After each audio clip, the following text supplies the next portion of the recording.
into the darkness. In the 70s, the three-piece suit came back into vogue and moved on to the disco floor. And the 80s might see the strangest counterculture yet. Elaine Heck now takes a look at a whole new concept in music and fashion.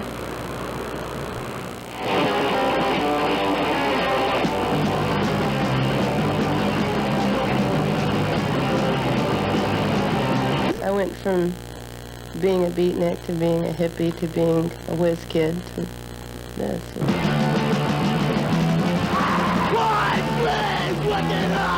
Most people call them punks.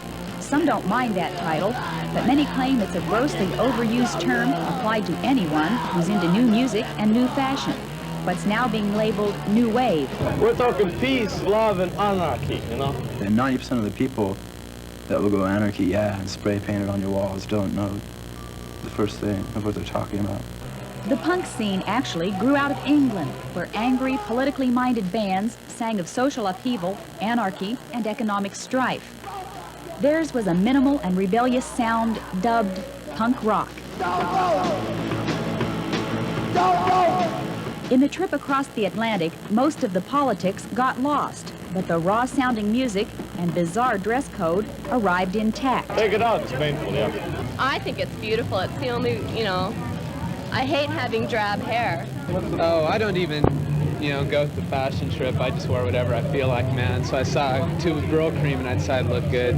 I don't know, maybe I was a gypsy in another life or something. I like to dress like this. There are differences between punk and new wave in attitude, dress, and music. To define those differences, we talked first with Dr. David Zatmary, who runs a used record store in the U District. Zatmary teaches a course at the University of Washington on the social history of rock and roll, and has also written a book on the subject. In his book, he analyzes both punk and new wave. Now, when it's transplanted to the United States, what happens, I think, is that punk rock becomes new wave. All of the style is still there, but there's no political impact anymore. In Seattle, there seems to be a small coterie of punks, but it really isn't anything big. There's more of a new wave scene in Seattle, I would think. Wes Bradley manages a new wave club in Seattle called Rex. He claims new wave has been given a bad name by the antics of the punks, since many people have a tendency to lump new wave in the same category. The punk scene is something that you can tell the music immediately because it often doesn't have any rhythm or something that you can follow, where the new wave music is fun dance music. It gets people to participate instead of just looking back and watching and vegetating or leading to violence. Most of the new wave people are people that go to the university or have jobs, lawyers. Some of them wear suits, and other people like to wear their leather jackets, but they don't have safety pins through their noses or anything like that. Well, there's a gigantic difference. Punk rock is really restricted in format. Brian Runnings manages the Gorilla Room, a club in Seattle that sometimes features punk rock. New wave is just a catch-all phrase for anything that's new that's not punk. Runnings admits there are some problems with having punk music in the Gorilla Room. One problem is vandalism. Another is the underage clientele the music attracts. Eventually, he hopes to open an underage punk club, but so far, he hasn't found a suitable spot. What you look for in an underage club is just bare walls. You have absolutely nothing there. And it has to be an absolute minimal environment, so there's nothing that can really get damaged, because one of the functions of punk music to kids and to other people who are into it is to have a format where they can release their aggressions harmlessly. That's why you see fighting and breaking and things like that as punk things, and nobody goes away with any hard feelings, if they got punched in the eye or got a cut or something like that. But if you can keep the glass down, then you won't get cut up as much. And if you have no furniture, there's nothing to get broken, so all they can do is pummel each other, and they have a great time. Now, it's fully in the American tradition to get out and get plastered and get into fights. It's been a standard way of entertaining people, people entertaining themselves on Friday nights ever since the frontier days.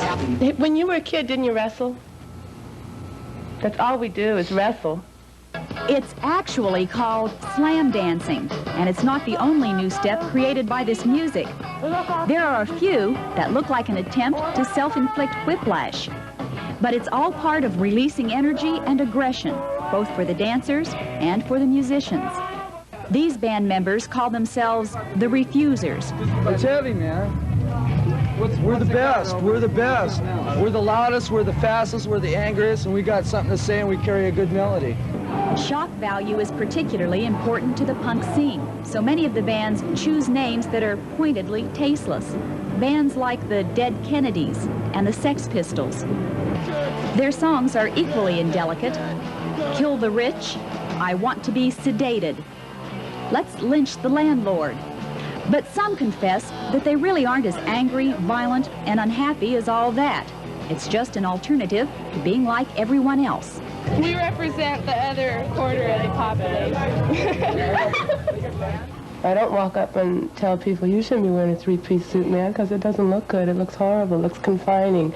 You know, so why should people walk up to me and go, well, you know, why do you have your nose pierced? Why do you have a star under your face? I don't know, it's a strange feeling to, like, say, walk past a bus stop alone and have, like, the crowd of people just part like the Red Sea. And there's like 5 feet on each side of you, and women are driving their children, you know. I just like to get down every now and then, get loose. To some, an excuse to dress up. To others, a way of life. But is there a future in all this, for the music and for those who support it? I don't think about it.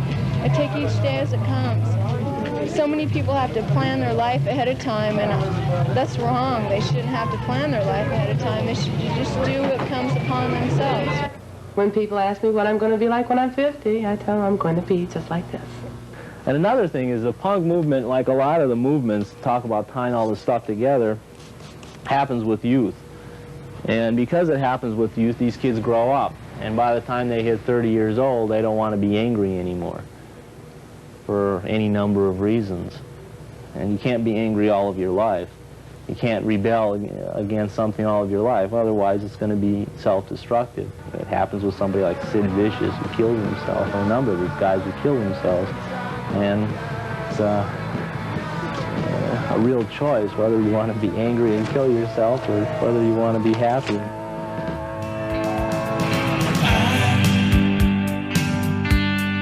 Gone to the darkness.